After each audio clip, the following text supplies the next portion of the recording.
भारत में सबसे तेजी से बढ़ते ग्रुप के चेयरमैन और दुनिया के सबसे अमीर शख्सियतों में से एक गौतम अडानी ने उस सवाल का जवाब तैयार कर लिया है जिसका सामना तमाम बड़े कॉरपोरेट घराने करते हैं। उत्तराधिकारी कौन होगा? यहाँ उस अडानी समूह के उत्तराधिकारी की बात हो रही है जिसने पिछले साल तमाम उथल पुथल के बावजूद शानदार प्रदर्शन किया। ब्लूमबर्ग को दिए गए एक इंटरव्यू में गौतम अडानी ने कहा कि पिछले साल आया संकट एक तरह से कंपनी के लिए वरदान साबित हुआ। इस घटना से परिवार और एकजुट हो गया ताकि वो और मेहनत कर सके, संघर्ष कर सके। हकीकत ये है कि इस साल अडानी ग्रुप ने सबसे अच्छा प्रदर्शन किया है। तो उत्तराधिकार के लिए गौतम अडानी का क्या प्लान है?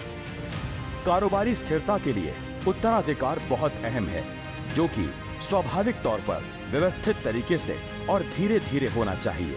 उत्तराधिकार तय करना कोई घटना नहीं बल्कि एक लंबी यात्रा है। उत्तराधिकार की मेरी योजना लगभग 1 दशक पहले शुरू हुई और मैंने धीरे धीरे हमारे G2 को इसमें शामिल कर लिया। हमारे परिवार के सभी G2 सदस्यों को बेस्ट प्रोफेशनल शिक्षा दी गई। उन्हें हर कारोबार के बुनियादी सिद्धांतों में भी ट्रेनिंग दी गई। उन्होंने हमारे पेशेवर CEO के साथ इंटर्नशिप की शुरुआत की और धीरे धीरे लीडर बने। आज वो सभी अलग अलग कारोबार देखते हैं। चारों बहुत मेहनती और जमीन से जुड़े हुए हैं और वो अपने काम में आनंद लेते हैं। और सबसे बड़ी बात है कि उनमें अभी भी भूख है, जो आजकल की दूसरी पीढ़ी के उद्यमियों के बीच बहुत आम बात नहीं है। गौतम अडानी, प्रणव अडानी, करण अडानी, जीत अडानी, सागर अडानी। प्रणव अडानी गौतम अडानी के भतीजे और अडानी एंटरप्राइजेस के निदेशक प्रणव अडानी कृषि, तेल और गैस कारोबार के प्रबंध निदेशक और अडानी रियल्टी के प्रमुख भी हैं। प्रणव बॉस्टन यूनिवर्सिटी से स्नातक हैं और हार्वर्ड बिजनेस स्कूल से पढ़ाई की है। प्रणव ने समूह की महत्वाकांक्षी धारावी पुनर्विकास परियोजना पर खुलकर अपनी बात रखी।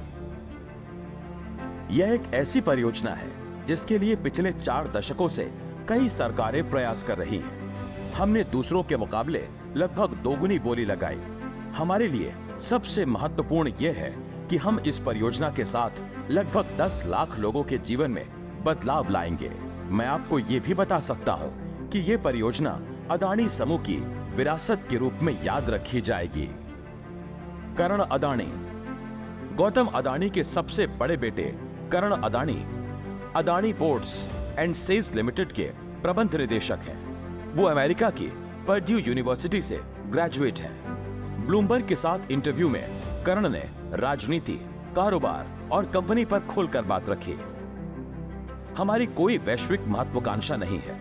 हम 2030 तक मुख्य रूप से भारत से आने वाले कम से कम 1 अरब टन माल को संभालना चाहते हैं, क्योंकि जैसे जैसे भारत बढ़ेगा, व्यापार भी बढ़ेगा और हम उस ग्रोथ का लाभ उठाने के लिए सही स्थिति में हैं। दूसरी बात यह है कि हमारे पड़ोसी देशों को एक विश्वसनीय सप्लाई चेन देना है।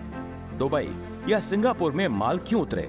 इसकी बजाय हमारा प्रयास है कि हम भारत को पूर्व से पश्चिम तक पूरी सप्लाई चेन का केंद्र बिंदु कैसे बनाएं। जीत अडानी गौतम अडानी के छोटे बेटे जीत अडानी हैं और उनकी कारोबारी जगत में काफी तारीफ होती है। Pennsylvania university school of engineering and applied sciences से स्नातक हैं। वो अब अडानी डिजिटल लैब्स के साथ हवाई अड्डों के कारोबार के निदेशक हैं। इंटरव्यू में जीत ने पिछले साल की चुनौतियों और हवाई अड्डों और भारत की रक्षा जरूरतों पर बात की। हम मुख्य रूप से उन क्षेत्रों पर फोकस कर रहे हैं जहां हमें लगता है कि हम खास प्रभाव डाल सकते हैं। हमारी रणनीति 3 बातों पर केंद्रित है: जमीन, हवा और पानी के अंदर चलने वाले ड्रोन। हमने अपना पहला मील का पत्थर तब हासिल किया जब हमने सशस्त्र बलों को पहला ड्रोन दिया।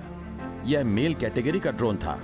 हमारे पास मेल कैटेगरी से लेकर माइक्रो रोबोकॉप्टर तक सभी तरह के निर्माण और डिजाइन करने की क्षमता है, जिनका उपयोग कृषि उद्देश्यों के लिए भी किया जा सकता है। दूसरा फोकस एरिया है छोटे हथियार। सशस्त्र बलों की जरूरत को देखते हुए बहुत सारे आधुनिकीकरण की जरूरत है और हम बहुत भाग्यशाली हैं कि हमें 80% स्वदेशीकरण के साथ सप्लाई का काम दिया गया है और हमारा लक्ष्य है कि तय समय के अंत तक हम 200% स्वदेशीकरण करें ताकि पैसा देश में ही रहे। और हमारे पोर्टफोलियो का तीसरा हिस्सा गोला बारूद है। हम भारत में निजी क्षेत्र के एकमात्र गोला बारूद निर्माता हैं। सागर अडानी। गौतम अडानी के छोटे भतीजे सागर अडानी को अडानी ग्रीन एनर्जी के सौर और पवन पोर्टफोलियो के निर्माण का श्रेय दिया जाता है। वो अमेरिका की प्रतिष्ठित ब्राउन यूनिवर्सिटी से स्नातक है। फाइनेंस मैन के नाम से मशहूर सागर ने शॉर्ट सेलर की मुहिम पर खुलकर बात की। हमारी नजर में पिछले 10 साल में जो भी आरोप लगाए गए और छापे गए, उन्हें इस रिपोर्ट में एक जगह ऐसे सजाकर पेश कर दिया गया ताकि विस्फोटक और चौंकाने वाला लगे। लेकिन आखिर में हमने अपने बिजनेस को बेहतर तरीके से बढ़ाया। हिंडनबर्ग के बाद ग्रुप ने सबसे अच्छा प्रदर्शन किया।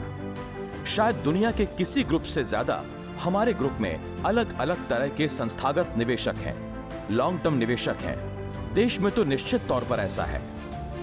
अच्छी शिक्षा, सही ट्रेनिंग, जोश से भरे और एकजुट अडानी समूह में अगली पीढ़ी के उत्तराधिकारी गौतम अडानी की विरासत को आगे ले जाने के लिए पूरी तरह से तैयार हैं।